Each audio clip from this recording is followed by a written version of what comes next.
Hey, Jamie here. In this video, I'm going to show you how to set up an email sequence. So an email sequence is a series of, say, 2, 3, 4, or however many emails you want to send. I personally don't send more than 4 to the same person over a period of time, and I want to set variables that if they reply that they don't get any more emails, and the purpose of this email sequence is essentially to book an appointment with them. So for this user case, I am going to outreach to a list of nurses. So the reason I'm doing that, if you check my other video about verifying emails, as you can see, I've used our people data tool to build up a list of nurses that I want to outreach and to talk to them about a particular position that I'm trying to fill. So an email sequence, you can use hundreds of different types of software. You can have dedicated software that is purely, for sending lots of cold emails.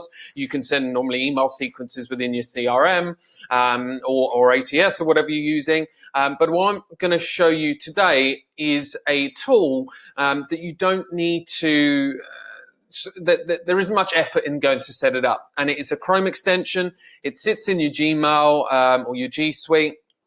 And it's nice and easy to use and to get yourself, up and running. And if you haven't done these sorts of things before, keep to the simpler software.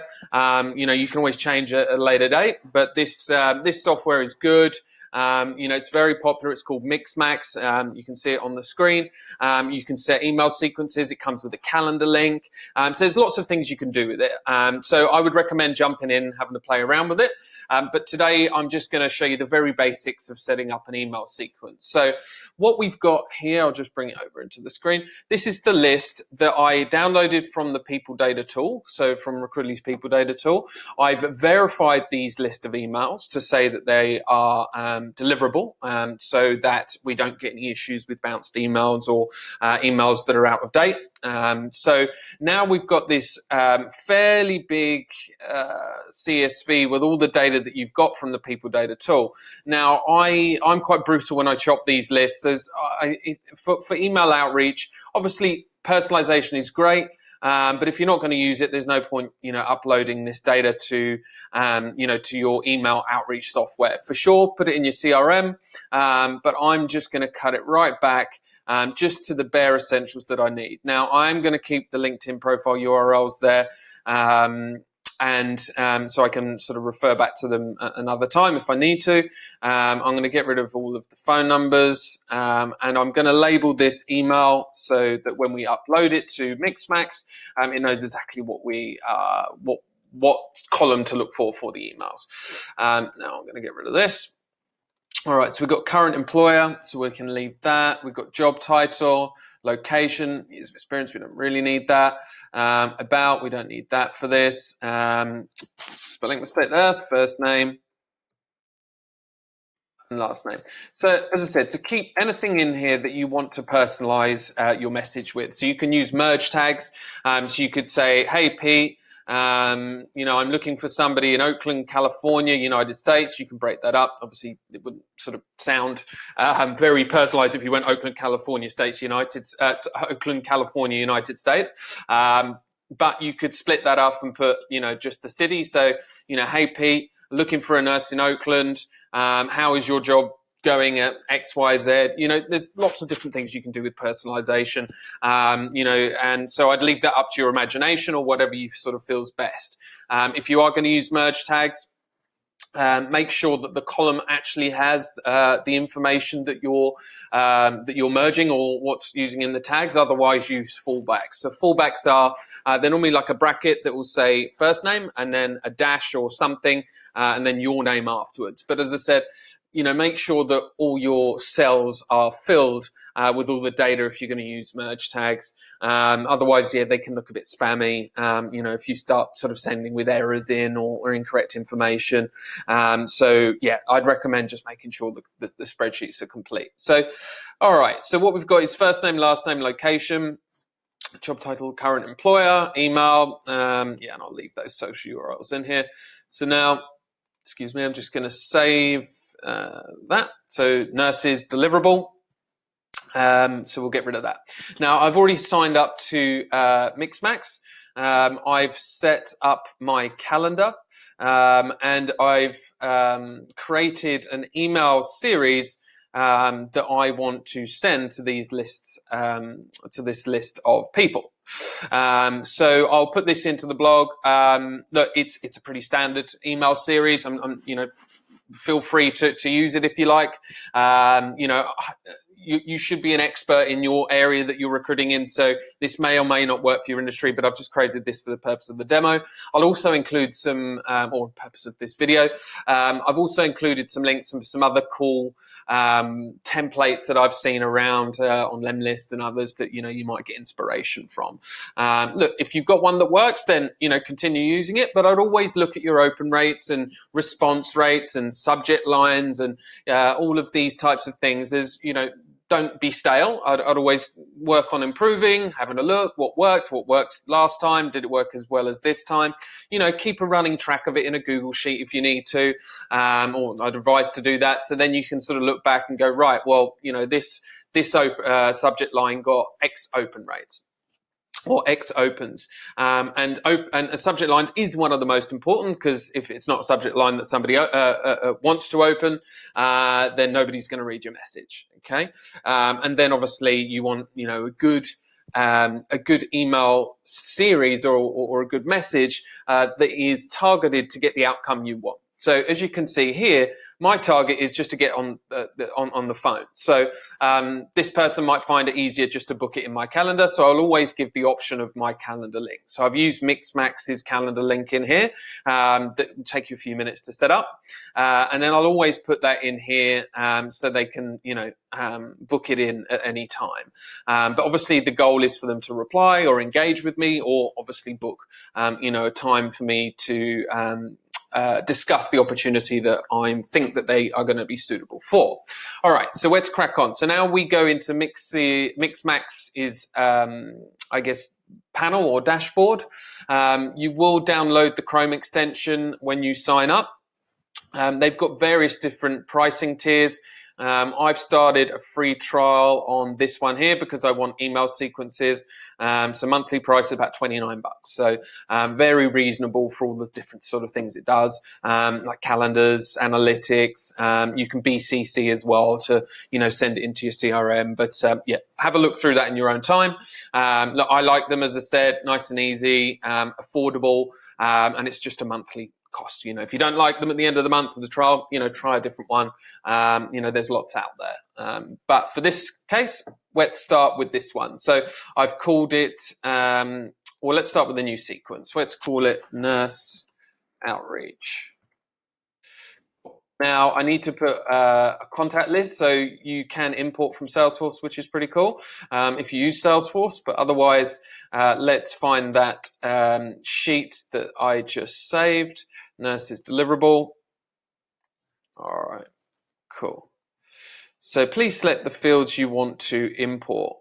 Let's just get the first social URL, so current employer, job title, last name, first name, and email. Import selected fields. All right, cool. So you see that one's blank. So if we're going to, reference their employer, we need to have a fallback for that particular one. But in this email series, all I'm going to use is their first name and obviously their email. So that looks good. Let's go next edit stage. Cool. All right. So this is my signature. So you obviously set that up within Mixmax so that it has all your contact details and everything else. So send an automatic email. So we'll go now. I'm not going to do that. I'm going to go tomorrow. All right. Schedule. All right. So otherwise, I just don't want to send it. So let's come up with a subject line. Let's use something from here. So what's going to grab this person's attention? So completely spitballing here. So, hey. So let's personalize it. So we'll use their first name. Hey, Jamie, how is is it going at? And let's use the company name. So let's just say company. Cool. So that one's personalized. We've got obviously their first name. And how's it going at company name? So 2 personalizations should perform well as a open to get the right opens from the email sequence. So let's go back to here. So now we have to choose their merge tags. So insert variable. So first name. So let's go. So as you can see, fallback. All right. We have first names for all of them, so we don't need to worry about that. Hey, it's common. How is it going at? And then insert company name. It's a current employer. So the fallback, as we see, how is it going at your company? So you can just use that. All right, that's the subject line. Now let's grab the email. Copy.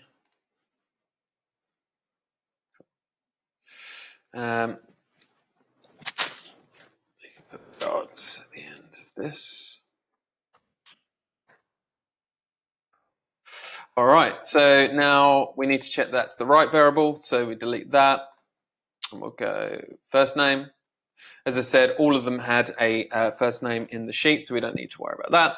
So that looks fine. There's a bit about the job, what you do, why you're reaching out, a bit about the role. You could add a link to the job description. I obviously haven't got one, but you could add a link there to the job description or the job post if you've got it. If you've got the job posted online, or obviously just remove that. And then you obviously say what why you want to contact with them and your call to action. So, can I give you a call this evening? Here's my calendar link, so they can just book it themselves. Cool. So you can send myself a test email, but first of all, let's have a look. Oops. So send a signature. Cool. So let's make sure it all looks the same. So let's go normal, and let's go sans serif. Cool.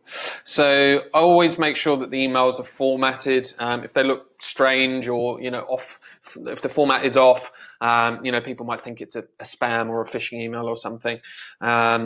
So that's the first one. We could go send a test email to myself. Okay, got it. So that's just been sent. Let's just have a look in my inbox. All right. So where's that gone? There it is. So it's used for, hey Pete, how's it going? It's a family of agencies. Cool. So that's the person I'm outreaching to. Email looks nice. There's my signature. So I'm pretty happy with that. All right. So that's the first one. Then what we do is go add another stage. Now, I would say don't send messages one after another, a couple of hours or whatever. I don't think there's anything wrong with the next day or 2 days after. Oops. And then if you are going to follow up, all right, on a weekday as well, which is cool. So, and then you can set the conditions here. So if they have not replied, then send them another email. So if they do reply, obviously you're not going to start sending them emails. So then what they also get is this RE. So it's building a thread in the emails, which again looks much more personable and such a better way to send emails rather than just blasting, an email through to them. So they get 4 separate emails. This does attach it to the same thread. Cool. So that's that. Now let's drop the next one in. So the next one I like to keep fairly simple. Just a quick follow up. People miss emails, so it's just a basic follow up.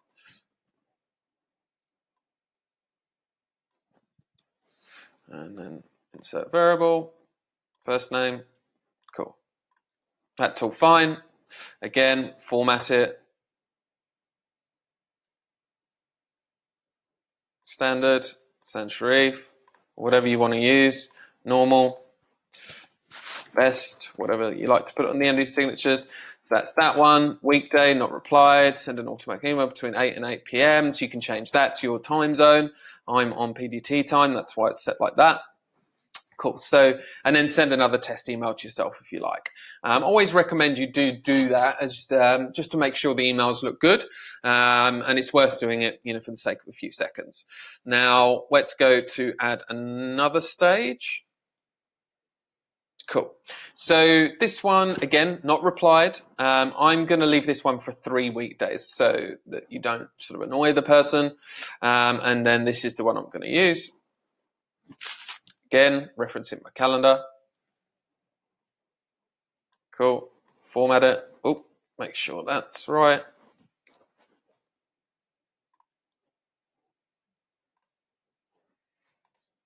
All right, I sent you a couple of messages last week. Apologize for disturbing you, etc., etc. Put it in, format it, normal. Cool. Again, make sure this is right. If they haven't replied, then it's going to send them as a reply. Yes, so that's where I was talking about it being threaded. So that looks good. Send myself a test email. We can do that. Let's add another stage. Cool. Now, the last one that I'm going to do is a closeout email. So I'll copy and paste that. So what this is, so I've tried to contact you a couple of times over the last week, so I'd probably leave this one for 5 days. If you're not open to a job move at the moment, completely get it. This is my last email. So ask them for a referral or a friend or a colleague. So if you have a friend or a colleague that you'd love to help, that you'd like to help out with the opportunity, please pass on my details. And if they're successful, I'll send you a referral fee. If you can do that within your business. So come on, copy.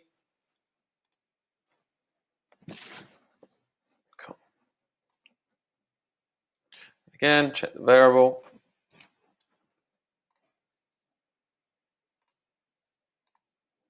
And the format. Oh.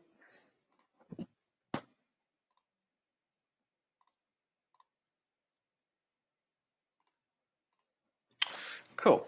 All right, and then send a test for yourself. So that's, there we go. So I'm going to leave this one for 5 days, as you've sent them a few emails.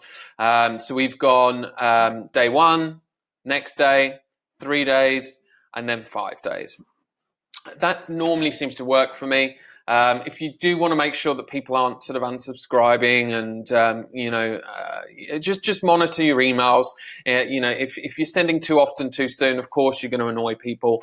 It's not good for you. And obviously your reputation, if you're pissing people off, basically. So I would say that's a good email series. So now let's go next, confirm and activate. Of course, just double check everything, make sure it all looks right. And let's go next, confirm and activate. Cool. So if you've got a CRM, which most people have in recruitment, if you type into their knowledge base or their support, normally they have a BCC email address. Now, what that means is that the contact that you send the email, any information that you've just captured within that gets pushed into this CRM. So you've got a record that you've obviously sent them an email. So most CRMs have it, or ATSs do. I'd be very surprised if there's ones out there that don't have it. So just search for BCC address in their knowledge base, and you should find it.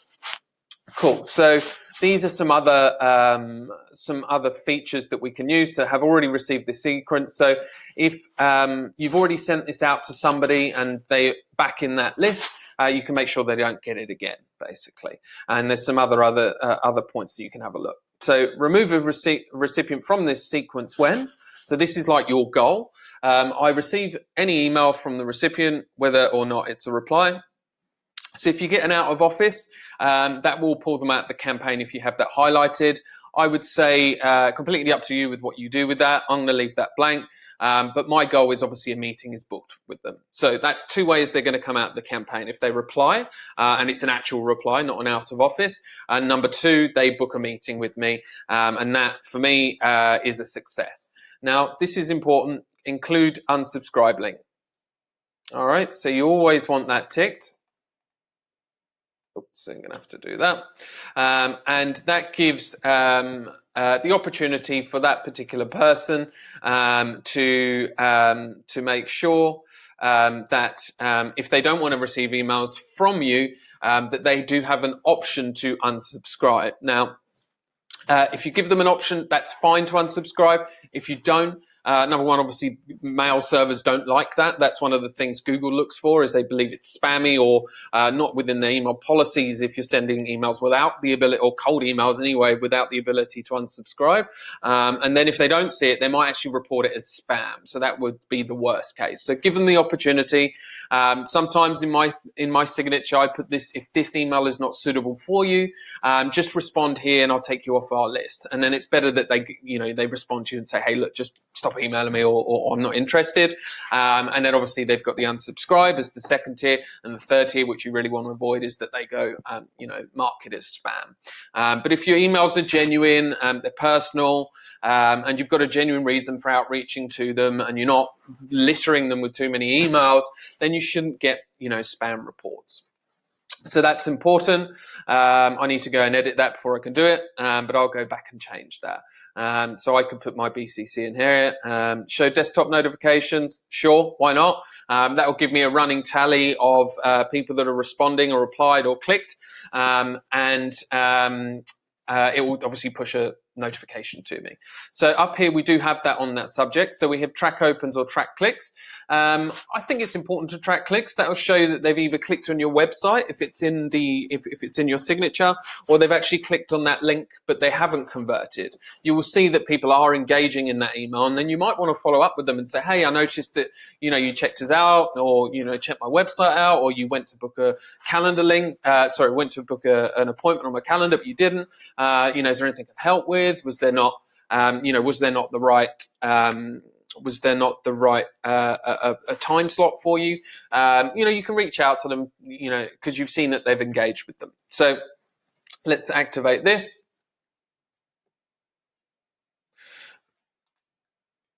Cool. So scheduled 104, that's my recipients. And then what you get here is you'll see your open rates, you'll see your click rates, you'll see your applied rates, and any other that they've got to download an RSVP function there. But obviously these are the ones that are the most important: open rates, click rates, and replies. That's what you really want to look for. And obviously the goal is for them to book a calendar. So you'll see that come through as the notification. So that is a way that you can automate your outreach. You grab a list of prospects from the People Data tool, or wherever else that you're going to capture the data from. You verify the list, you put it into Mixmax, and then you can move on to your next search or start outreaching to them on LinkedIn. If you want to automate the LinkedIn outreach process, we also have a blog. I'll put the link into the blog, and you can check that out. So using Phantom Buster, which is a pretty cool tool to put those 104 recipients LinkedIn URLs into a campaign, and that will send them a LinkedIn message. So lots of ways that you can automate and save yourself time using basic software that really doesn't cost much at all. So I hope that helps. Good luck. All of the details that I've just gone through are all in the blog. So if you're watching this video on YouTube, there'll be a link to the blog in the description. Or obviously, if you're watching it from the blog, it should all be in there for you to copy and paste, or and check out the links that we've mentioned throughout the video. Thank you very much for listening.